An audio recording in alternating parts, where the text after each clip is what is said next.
We'll guide you through how to download Claude Cowork on your desktop. If you find this helpful, consider subscribing and liking the video. First, go to your preferred web browser and search for Claude Cowork official website. Once you're on the homepage, look for the download section, which is usually located at the top of the page or within the main navigation menu. Click on it, and you'll be directed to the download page. Here, you'll see options for different operating systems like Windows or Mac. Choose the one that matches your computer's operating system. Click the download button, and the installer file will begin downloading. Once the download is complete, go to your computer's Downloads folder and locate the Claude Cowork installer file.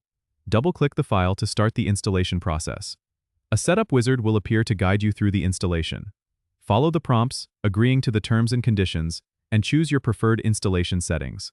After installation, you can find the Claude Cowork app either on your desktop or in your Applications folder.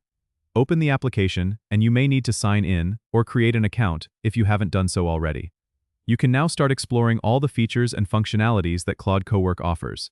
If you encounter any issues during the download or installation, make sure your internet connection is stable and that your device meets the software requirements. Don't forget to subscribe and comment if this helped you out.